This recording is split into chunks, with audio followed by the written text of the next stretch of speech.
এই পৃথিবীতে আমরা যতই শিক্ষা অর্জন করি না কেন, আমরা সবচেয়ে বড় শিক্ষাটা আমাদের জীবন থেকেই পাই। জীবন থেকে শিক্ষা নেওয়ার পাশাপাশি যদি আমরা প্রকৃতি থেকে শিক্ষা নিতে পারি, অন্যদের জীবন থেকে, অন্যদের অভিজ্ঞতা থেকে শিক্ষা নিতে পারি, তবে জীবনের সফল হওয়া আমাদের জন্য অনেক সহজ হয়ে ওঠে।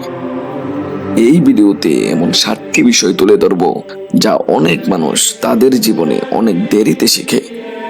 এই বিষয়গুলো বোঝার মাধ্যমে আপনি আপনার জীবনের অনেক অসুবিধা এড়াতে পারবেন এবং আপনার জীবন চলার পথ আরো মসৃণ এবং সুন্দর করে তুলতে পারবেন। সে অনেক বছর আগের কথা, একটি প্রত্যন্ত গ্রামে একজন বৃদ্ধ লোক বাস করত। তার জ্ঞানের সুনাম সারা এলাকা জুড়ে ছড়িয়ে পড়ছিল।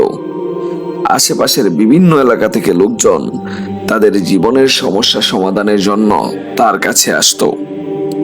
একবার একদল লোক সেই বৃদ্ধ জ্ঞানী লোকটির কাছে আসলো এবং বলল, আপনি কিভাবে এত জ্ঞানী হয়ে উঠলেন, আর আমরা কিভাবে আপনার মতো জ্ঞানী হতে পারি? বৃদ্ধ লোকটি মৃদু হাসলেন এবং বলতে লাগলেন, বন্ধুরা, আমরা প্রতিনিয়ত আমাদের জীবন থেকে শিখছি, তবে আপনি যদি অন্যের জীবন থেকে, অন্যের অভিজ্ঞতা থেকে শিখেন, যারা অনেক কষ্টের মধ্য দিয়ে জ্ঞান অভিজ্ঞতা অর্জন করেছেন, তবে তাদের তুলনায় আপনি অনেক তাড়াতাড়ি সফলতা অর্জন করতে পারেন। এই পৃথিবীতে অনেক মানুষ বহুকাল ধরে শুধু শিখছে আর শিখছে। আপনি যদি এই 7টি বিষয় সম্পর্কে জানতে পারেন এবং তার প্রয়োগ করতে পারেন আপনার জীবনে, তবে আপনার জীবন চলার পথ অনেক বেশি মসৃণ হবে।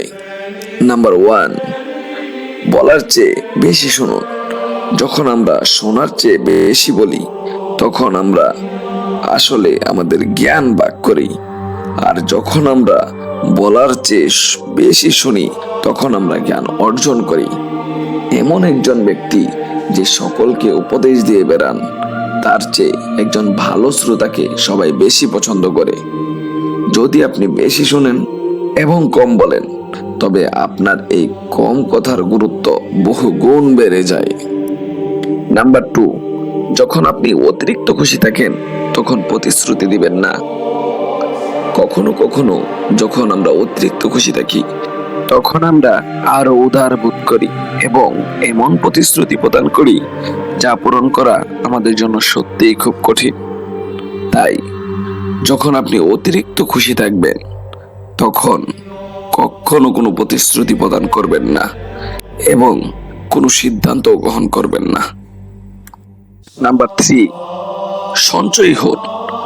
যখন আপনি সামান্য উপার্জন করেন, আপনার আয় যতই কম হোক না কেন, তাড়াতাড়ি সঞ্চয় করার অভ্যাসটি আপনাকে আর্থিক সমস্যা এড়াতে সাহায্য করতে পারে। আপনার উপার্জনের একটি অংশ ধারাবাহিকভাবে আলাদা করে রেখে আপনি একটি নিরাপদ আর্থিক ব্যবস্থা গড়ে তুলতে পারেন।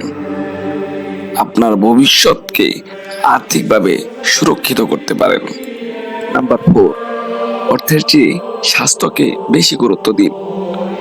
একটা সময় আমরা অর্থের পিছে ছুটতে ছুটতে স্বাস্থ্যের খবর নেই না। এতে স্বাস্থ্যের অবনতি ঘটে, অনেক রোগ সুখ ভিতরে বাসা বাঁধে। একটা সময় পরিণত বয়স হওয়ার পর, যখন আমাদের কাছে প্রচুর প্রাচুর্য থাকে, অর্থ থাকে, তখন আমরা স্বাস্থ্যের দিকে মনোযোগ দেই, কিন্তু তখন আর সময় থাকে না।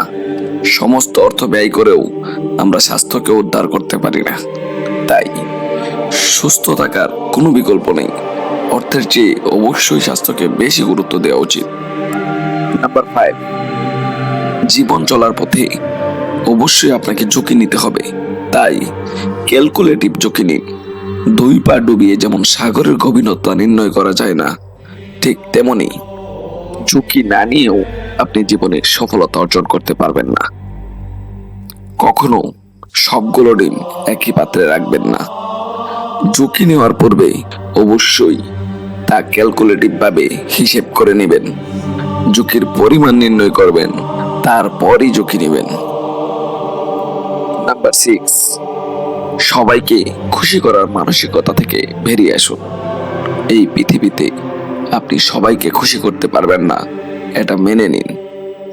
সবার খুশির চিন্তা করার পাশাপাশি নিজের খুশিটাও চিন্তা করুন, দেখবেন অবশ্যই আপনি সুখী হবেন। নাম্বার 7, সবকিছুই পরিবর্তনশীল, এটা মেনে নিন। মানুষ মরে গেলে পচে যায়, বেঁচে থাকলে বদলায়, কারণে অকারণে বদলায়, সকালে বিকালে বদলায়। সুতরাং পরিবর্তনকে গ্রহণ করুন, পরিবর্তনকে গ্রহণ করার মানসিকতা তৈরি করুন।